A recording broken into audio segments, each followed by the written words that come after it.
দেখেন প্রশ্ন করেন অনেক সময় যে পড়ায় মনোযোগ দিতে পারেন না আর পড়লেও মনে থাকে না। এই কথাগুলো আমি বারবার লিখিত আকারে পোস্ট করি, কিন্তু হয়েছে কি লেখাটা একটু বড় হয়ে গেলে পড়ার মানুষের ধৈর্য থাকে না। মানে না পড়তে পড়তে একটু বড় লেখা হলে আমরা পড়ার ধৈর্য হারিয়ে ফেলি। তো এইখানে আমাদের করণীয় কি? তো যেই কারণে এই কথাগুলো আবার বলার জন্য আপনাদের জিজ্ঞাসা করলাম আপনারা কি এই বিষয়ে জানতে চান কিনা, মানে অনেকে জানতে চান আর কি, তা আপনারা শুনতে চান কিনা। তো দেখেন পড়ায় মনোযোগ দিতে পারেন না, পড়লেও মনে থাকে না। এর সবচেয়ে বড় যে ঘটনাটা, আজকে আমি প্রায় 5টা বই কিনছি, 20 টাকা করে একটা বইয়ের দাম। রবীন্দ্রনাথের 3টা, ইন্দ্রদুল হক না রবীন্দ্রনাথের 2টা, ইন্দ্রদুল হক মিলনের 2টা, আর ইমাম গাজদালী রহমতুল্লাহ একটা, মোট 5টা বই কিনছি, ওই পুরান বই আর কি। তো এই বইগুলো নিয়ে আমি লিখতে চাইছি, পোস্ট করতে চাইছিলাম। তো যেই ঘটনাটা ঘটে, আমরা দিনভর মোবাইলে থাকতে থাকতে আমাদের মস্তিষ্কের ডিজাইন চেঞ্জ হয়ে গেছে। মানে মস্তিষ্ক একটা জিনিস আমার কেন ভালো লাগবে, একটা জিনিস ভালো লাগার শর্তই হচ্ছে মস্তিষ্কের ডোপামিন নিঃসরণ।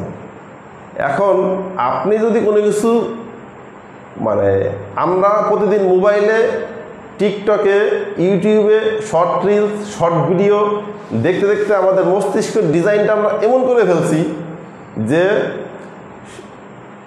মানে একটা রিলস হয় মানে একটা শর্ট ভিডিও হয় 1 মিনিটে, একটা রিলস হয় 1 মিনিটেরও কম সময়ের মধ্যে।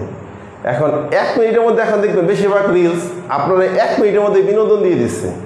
তো যখন আপনি 1 মিনিটে বিনোদন পেতে পেতে অভ্যস্ত হবেন, তখন হবে কি মস্তিষ্ক থেকে হরমোন নিঃসরণ, মানে ডোপামিন নিঃসরণ আপনার ওই প্রতি 1 মিনিটের কমের মধ্যে নিঃসরণ হবে। অর্থাৎ সেই উদাহরণটা ওই রকম যে আপনি যদি একটা ভালো খাবার শুরুতে যদি ভালো খাবারটা খেয়ে ফেলেন, তাহলে কি ঘটনা ঘটবে? তাহলে দেখবেন যে প্রথমে সুস্বাদু খাবার খাচ্ছেন, এরপরে সাধারণ কোনো খাবার আর খেতে পারছেন না। কারণ কি? কারণ হচ্ছে ভালো খাবার খাওয়ার কারণে আপনার মস্তিষ্ক ডোপামিন সর্বোচ্চ পরিমাণ ছেড়ে দিয়েছে।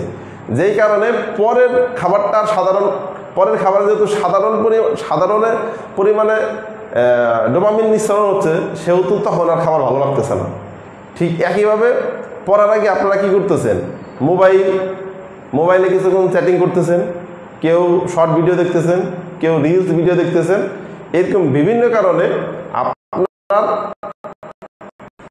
কি ঘটনা করতেছে যে শুরুতেই মজাদায়ক, আনন্দদায়ক কিছু কাজ করে ফেলতেছেন, আর নিয়মিত রিলস দেখতে দেখতে তো আপনাদের মস্তিষ্কের ডিজাইন এরকম হয়ে গেছে যে 1 মিনিটের মধ্যে ডোপামিন ছাড়ে।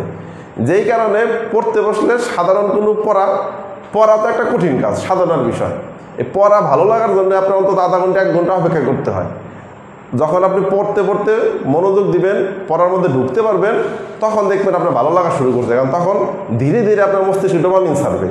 কিন্তু আমরা এই উল্টা ভিডিও, চ্যাটিং, টেক্সট এইসব দেখতে দেখতে আমাদের মস্তিষ্ক সহজেই মানে আনন্দ পেতে চায়।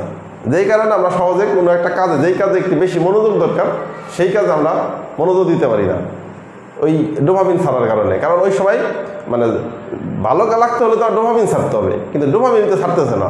ডোপামিন তো ছাড়ে 1 মিনিট 1.5 মিনিটে। তো এই যে সমস্যাটা, এই সমস্যা থেকে বাঁচার জন্য 2টা পদ্ধতি। যেই কারণে আপনি পড়া মনোযোগ দিতে পারতেছেন না, কারণ ডোপামিন সহজে ছাড়তেছে না, কারণ ডোপামিন ছাড়ার অভ্যাস আপনার নষ্ট হয়ে গেছে। আরেকটা হচ্ছে পড়লেও মনে থাকে না। তো পড়লে মনে থাকবে কেমনে? কারণ আপনি তো পড়া মনোযোগ দিতে পারতেছেন না।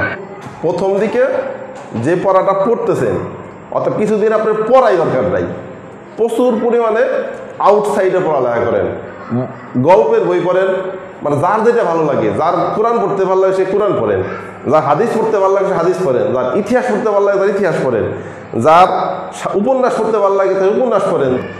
মানে আপনি পড়ার মধ্যে যে কোনো মূল্যে পড়ার মধ্যে আপনার ফোকাস বিন্দুটা নিয়ে আসেন। যখন আপনি পড়ার মধ্যে আপনার ফোকাস বিন্দুটা নিয়ে আসবেন, ডোপামিন ছাড়ার অভ্যাসটা যখন একটু চেঞ্জ হবে, তখন দেখবেন আপনার একাডেমিক পড়াটা আপনার ভালো লাগতেছে, আপনার সাধারণ পড়াও ভালো লাগতেছে। আর মস্তিষ্ককে আরও সেন্ট্রালাইজ, আরও কেন্দ্রীভূত করার জন্যে করতে পারলে আপনার পড়া আরও বেশি মনে থাকবে। সেটা হচ্ছে যে দীর্ঘ পরিমাণ মানে লম্বা সিজদা দেওয়া। যে ধরেন অন্য ধর্মের আছেন, মনে করেন যাদের সিজদা, মানে আমরা তো মুসলিম, আমাদের নামাজের ফরজ আমরা সিজদা দিই, আবার ইবাদতের মধ্যে পড়ে। কিন্তু যাদের অন্য ধর্মে যারা সিজদার দেন না, জাস্ট মেডিটেশন হিসাবে, ব্যায়াম হিসাবে মাথা মাটির সাথে অনেকক্ষণ, মানে আমরা যে স্টাইলে সিজদা দিই ওই স্টাইলে দীর্ঘক্ষণ অপেক্ষা করেন, তাহলে কয়েকটা ঘটনা ঘটবে। মস্তিষ্কে রক্ত সরবরাহ বেড়ে যাবে, মস্তিষ্কে কার্বন ডাইঅক্সাইডের পরিমাণ কমে যাবে। মস্তিষ্কে আমরা কোনো কিছু দুর্বলতা কেন অনুভব করি? কারণ আমার মস্তিষ্কে কার্বন ডাইঅক্সাইডের পরিমাণ বেশি। যখন আমি সিজদায় যাব তখন সারা শরীর থেকে রক্ত মস্তিষ্কে আসবে, তখন কার্বন ডাইঅক্সাইড শূন্য স্থান, মানে খেয়াল করেন যে যেখানে অক্সিজেন নাই সেখানে কার্বন ডাইঅক্সাইড জায়গা দখল করবে, যেখানে কার্বন ডাইঅক্সাইড সেখানে অক্সিজেন জায়গা দখল করবে। এই তো নিয়ম। প্রকৃতি শূন্য স্থান পছন্দ করে না। অতএব যখন মস্তিষ্কে কার্বন ডাইঅক্সাইড থাকতেছে না তখন অক্সিজেন সমৃদ্ধ রক্ত প্রবাহ বেড়ে যাচ্ছে, তখন দেখবেন মনের ক্লান্তি দূর হয়ে যাচ্ছে। মস্তিষ্কে কার্বন ডাইঅক্সাইডের কারণে আপনি দুর্বল হন, কার্বন ডাইঅক্সাইডের পরিমাণের কারণে আপনি যখন দুর্বল হয়ে যান, সেন্স আস্তে আস্তে দুর্বল হয়ে গেলে আপনার ঘুম এসে যায়। কিন্তু যদি অক্সিজেনের পরিমাণ বাড়াই দেন তখন দেখবেন মস্তিষ্ক সতেজ হয়েছে, ক্লান্তি দূর হয়ে গেছে, পড়ার মনোযোগ ফিরে আসছে। অতএব যাদের মানে মোবাইলের আসক্তির কারণে পড়ালেখায় মনোযোগ দিতেই পারতেছেন না, প্রথম পদক্ষেপই হচ্ছে মোবাইল থেকে দূরে থাকার জন্য আপনার যা ভাল লাগে তাই পড়েন। পেপার পড়লে ভাল লাগলে পড়েন, যা ভাল লাগে পড়েন, আর দীর্ঘ দীর্ঘ সিজদা দেওয়ার অভ্যাস বানান। ইনশাল্লাহ দেখবেন আপনার মস্তিষ্কটা কেন্দ্রীভূত হয়ে গেছে, আপনি স্যান্ডালাইজড হয়ে গেছেন, আপনার চিন্তা ভাবনা ফোকাস বিন্দুতে আসছে।